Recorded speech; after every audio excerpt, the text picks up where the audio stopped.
Baik, berbeza di Selangor, susulan fenomena air pasang besar yang berisiko mencetuskan banjir di kawasan rendah.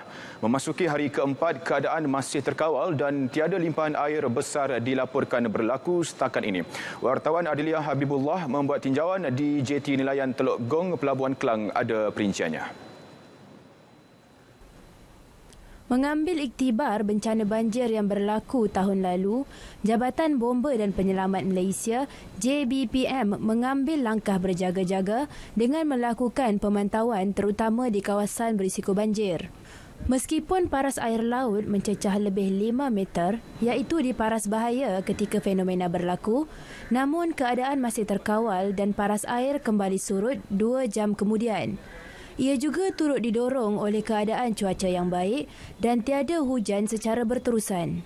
Untuk kesiapsiagaan bagi daerah Kelang, kita telah menjangkakan beberapa lokaliti dan yang mana hotspot berlaku banjir, kita telah laksanakan rondaan daripada seawal jam 6 pagi sehingga kini, dan juga lokaliti berkenaan tidak mengalami banjir kilat. Setiap kali rondaan kita sasarkan ada lebih kurang 9 hingga 18 orang yang bergerak ke lokasi dengan satu jentera dan juga mengikut kepada lokaliti yang kita tetapkan, dan rondaan berkenaan pada ketika air pasang penuh dan juga sehingga selesai air pasang penuh.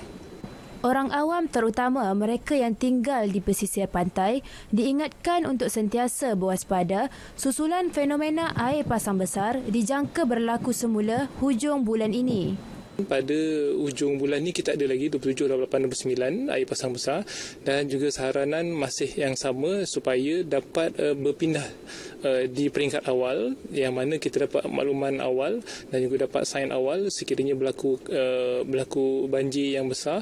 Jadi kita akan buat perpindahan. Jadi sebelum buat perpindahan yang besar, kita boleh move on Maksudnya move on kena pindah segera sebelum air itu meningkat lebih banyak. Setakat ni tiada masalah, dan juga semua penduduk masyarakat di daerah Kelang ni siap siaga dan juga dia lebih memahami yang mana tahun lepas kita dah ada sejarah dan juga lesson to learn tu lebih baiklah daripada yang lepas. Memasuki hari keempat fenomena air pasang besar di Selangor ini, keadaan masih terkawal dan tiada limpahan air besar yang berlaku. Sekitar pukul 8.16 pagi tadi, ketinggian paras air laut mencecah 5.4 meter. Bagaimanapun keadaan kembali surut sekitar jam 10 pagi tadi. Sepanjang 4 hari fenomena air pasang besar ini berlangsung, tiada panggilan kecemasan atau laporan diterima Jabatan Bomba dan Penyelamat. Bagaimanapun, anggota akan sentiasa bersiap sedia untuk sebarang kemungkinan.